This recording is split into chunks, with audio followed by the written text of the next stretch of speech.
자, 여기 AI를 매일 쓰는 두 대표님이 있습니다. 한 대표님은 이메일 쓰는 시간 고작 몇 분 줄이거나 질문에 대한 답변을 받는데 그쳐요. 그런데 또 다른 대표님은 잠자는 동안에도 굴러가는 비즈니스 시스템을 만들어내서 해외를 여행하는 동안에도 돈을 벌고 있다면 믿겨지시나요? 도대체 이 두 사람에게는 어떤 차이가 있었을까요? 저는 마케터로 시작해서 지금까지 150개가 넘는 회사에 효과적인 업무 시스템을 만들어 드렸습니다. 그 과정에서 AI를 잘 쓰는 사람과 그렇지 못한 사람의 차이가 정확히 어디에서 발생하는지 알아냈어요. 오늘 이 영상에서 AI 사용자의 5가지 레벨을 모두 보여드리고 여러분이 지금 어디에 있는지 그 다음 단계로 올라가려면 무엇을 해야 하는지 제가 알려드리겠습니다. 생각보다 훨씬 빠르게 올라갈 수도 있어요. 첫 번째, 1레벨은 프롬프트의 기본을 익히는 단계입니다. 거의 모든 사람이 여기서 시작하셨을 거예요. 챗GPT 무료 계정을 하나 만들어두고 사실상 조금 더 똑똑한 검색창처럼 쓰는 단계입니다. 예전에 구글에 치던 질문을 이제 챗GPT한테 던지죠. 그리고 가끔은 짧은 이메일 작성해줘 이런 걸 부탁하기도 합니다. 분명히 편리할 거예요. 그런데 아직 초능력처럼 느껴지지는 않습니다. 그냥 짧은 질문만 던지고 어떻게 질문하는지에 대해서는 별로 신경 쓰고 있지 않다면 여러분은 지금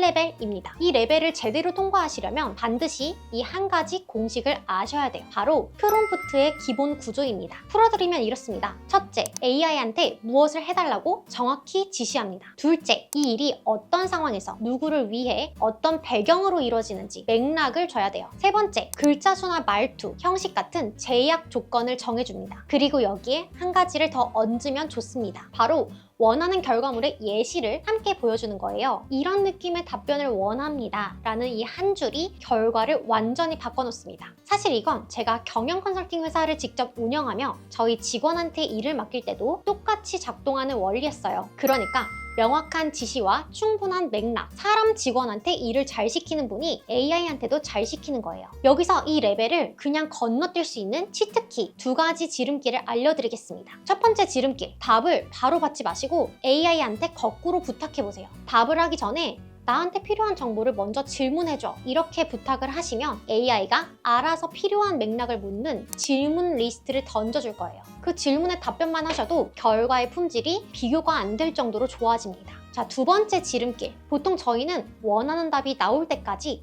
AI와 길게 대화를 주고받아요. 근데 그 대화가 끝났을 때 마지막으로 딱 한 줄만 더 입력해보세요. 이 결과를 내가 처음부터 바로 얻으려면 어떤 프롬프트를 써야 됐을까? 그 프롬프트를 대신 작성해 줄래? 그러면 완성된 프롬프트를 받게 되실 거예요. 자주 사용하는 작업이라면 그걸 저장해 두시고 다음부터는 그대로 붙여넣기만 하시면 됩니다. 그리고 만약에 답이 마음에 들지 않는다면 그냥 받아들이지 마시고 맥락, 배경 설명을 조금만 더 추가해서 프롬프트를 다시 쓰는 습관, 이 습관 하나만 들여도 1레벨은 금방 통과하실 거예요. 그 다음 2레벨, 매번 처음부터 설명하지 않아도 되는 단계입니다. 1레벨에서 좋은 결과를 꾸준히 받기 시작하면 곧 다음 벽에 부딪힐 거예요. 바로 새 대화창을 열 때마다 매번 처음부터 다시 설명해야 된다는 거죠. 내가 누군지, 어떤 일을 하는지, 어떤 톤을 좋아하는지 처음이야 쉽지 매번 반복하다 보면 진이 다 빠지실 거예요. 그래서 이 벽을 넘으시려면 반드시 이 기능 하나를 아셔야 합니다. 바로 프로젝트입니다. 그래서 2레벨부터는 생산성에서 눈에 띄는 변화가 시작될 거예요. 단순히 더 좋은 답이 나오는 정도가 아니라 예전에 반나절이나 걸리던 일이 단 20분 만에 끝나는 일이 생깁니다. 이 단계의 핵심은 바로 컨텍스트 엔지니어링입니다. 어렵게 들리시죠? 이거 풀어드리면요. 회사에 새로운 직원이 들어갔을 때 처음에 딱 한 번만 우리 회사는 이런 곳이에요. 우리는 이렇게 일해요. 이렇게 알려주잖아요. AI한테도 마찬가지예요. 똑같이 처음에 한 번만 제대로 알려줘도 매번 다시 설명할 필요가 없어지는 거죠. 그래서 챗GPT나 클로드에서 업무 영역별로 작업 공간을 분야별로 만들어두는 방식인데요. 업무용 프로젝트에는 여러분이 자주 쓰는 브랜드 톤과 표현을, 글쓰기 프로젝트에는 평소 문체를, 재무 프로젝트에는 회계 원칙과 자주 쓰는 용어들을 미리 적어두는 거예요. 이렇게 분야별로 나눠두면 새 대화를 열 때마다 내가 자기소개를 다시 할 필요가 없겠죠. 그래서 업무용 프로젝트는 이미 여러분들의 톤 앤 매너를 알고 있고 글쓰기 프로젝트는 여러분의 문체를 알고 있으니까요. 지금 당장 바로 해보실 수 있는 일을 알려드릴게요. 여러분이 AI를 가장 자주 쓰는 주제 하나를 정해보세요. 그리고 그 주제 전용 프로젝트를 만들어 보는 거예요. 그 다음에 매번 반복해서 설명하던 모든 내용을 거기에 적어두세요. 적기 귀찮으시다고요? 그것도 챗GPT한테 맡기시면 됩니다.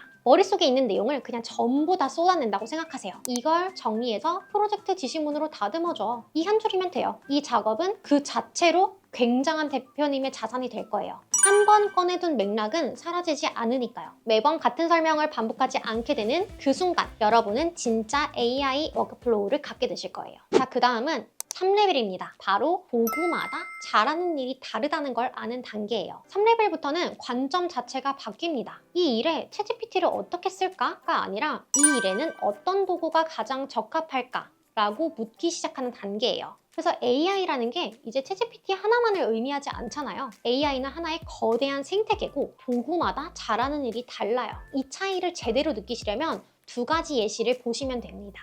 첫 번째 예시, 긴 논문이나 두꺼운 보고서를 읽어야 된다고 해보겠습니다. 이때 쓰는 도구가 바로 노트북 LM이에요. 구글에서 만든 도구인데 자료를 통째로 올려두고 그 안에 내용만 가지고 질문하고 정리할 수 있습니다. 두 번째 예시, 회의 시간에 메모하시느라 정작 대화에 집중을 못하시는 분 많으시죠? 이때 쓰는 도구가 바글로나 클로바노트 같은 도구예요. 바로 회의록을 녹음하고 또 요약해주는 대표적인 툴인데요. 회의 음성을 자동으로 정리해주고 누가 말했는지 화자도 분리해주고 요약, 키워드 추출까지 다 해줍니다. 그 외 노션, 슬랙 같은 도구들도 분야별로 잘하는 일이 다릅니다. 이렇게 도구마다 역할이 따로 있다는 거예요. 제가 만났던 고객사들 대부분은 카톡방에서 모든 일을 처리하고 있었어요. 그런데 업무 관리는 노션, 소통은 슬랙, 데이터 정리는 구글 시트로 이 도구의 조합만 바꿨는데도 업무 효율이 최소 2배 이상 올라갔습니다. 사람은 바뀌지 않았는데 말이죠. 그래서 3레벨의 힘은 거기에 있습니다. 도구 하나가 아니라 이 도구들의 조합이 업무 생산성을 바꾼다는 거죠. 여기까지 들으시면서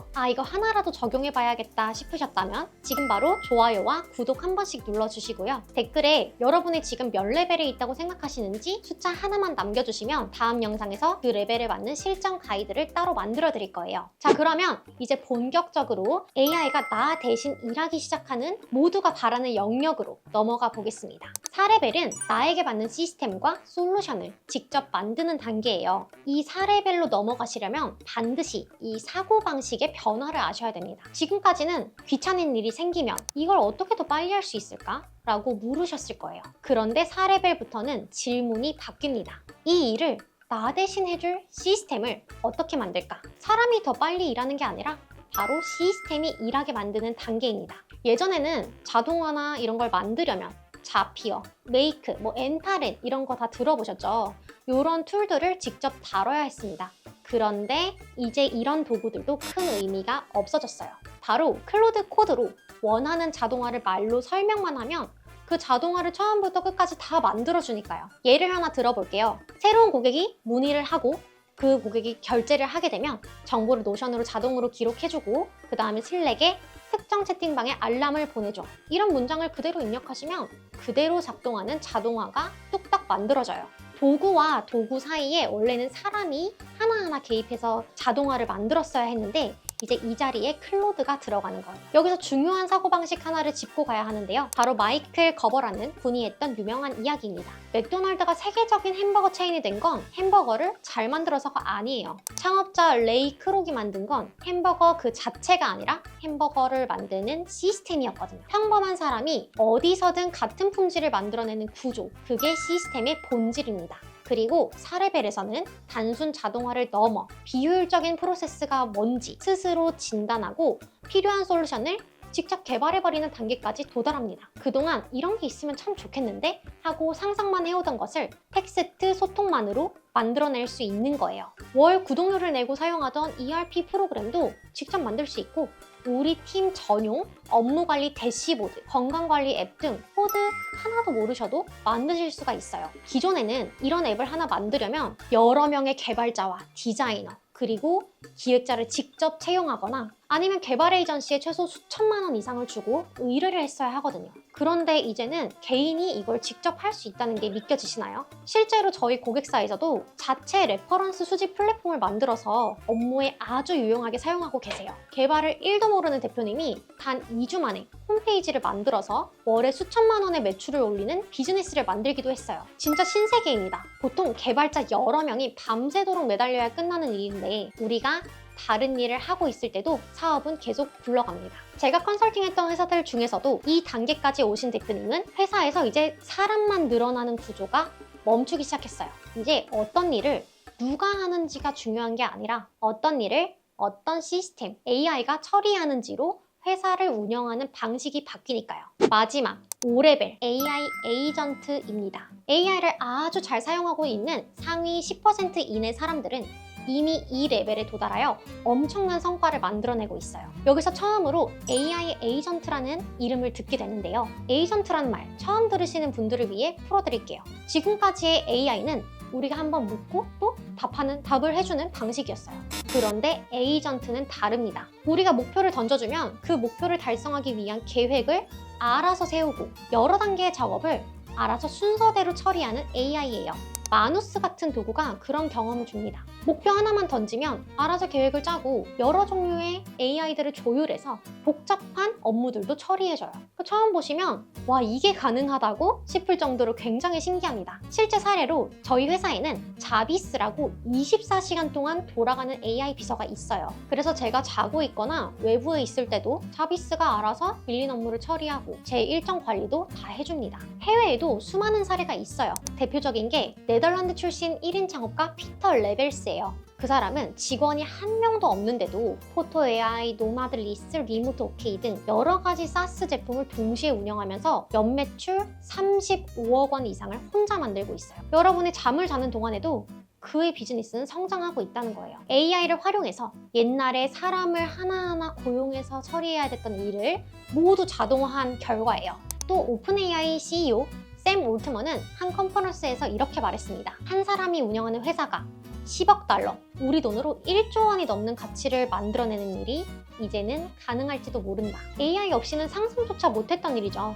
그러나 이제는 일어날 거라고 말씀하셨습니다. 아직 1인이 1조 원을 만든 기업의 사례는 나오지 않았어요. 어쩌면 이 영상을 보고 계신 여러분 중에서 그 첫 번째 주인공이 나올지도 몰라요. 여기서 한 가지 짚고 가고 싶은 게 있습니다. 5개의 레벨을 보면서 느끼셨겠지만 결국 핵심은 도구가 아닙니다. 지금은 챗GPT, 클로드 같은 기술이 인기지만 승자가 누가 될지, 갑자기 새로운 강자가 등장할지 우리는 아무것도 예측할 수가 없어요. 그래서 이 시대에 중요한 건 바로 시스템 사고를 갖추는 것입니다. 내가 직접 우리 회사의 문제를 진단하고 구조를 설계하고 시스템을 만들 수 있는 역량이에요. 한번 시스템 사고방식이 체화되면 어떤 AI 도구가 쏟아져 나오더라도 흔들리지 않을 수 있습니다. 결국 AI를 잘 쓰는 사람은 도구와 기술을 익히고 공부하는 게 아니라 내가 빠져도 돌아가는 시스템을 머릿속에 그릴 수 있느냐로 결정된다는 거 명심하세요. 마지막으로 부탁 한 가지만 드리겠습니다. 이 영상이 도움이 되셨다면 좋아요와 구독 부탁드리고요. 댓글에 여러분이 지금 몇 레벨이신지 그리고 그 다음에 어떤 레벨로 가고 싶으신지 한 줄만 남겨주세요. 그러면 다음 영상은 댓글에 제일 많이 적어주신 레벨에 대해서 깊이 파고드는 실전편으로 찾아오겠습니다. AI는 우리를 대체하지 않습니다. AI를 잘 쓰는 사람이 그렇지 않은 사람을 대체합니다. 다음 영상에서 또 뵙겠습니다.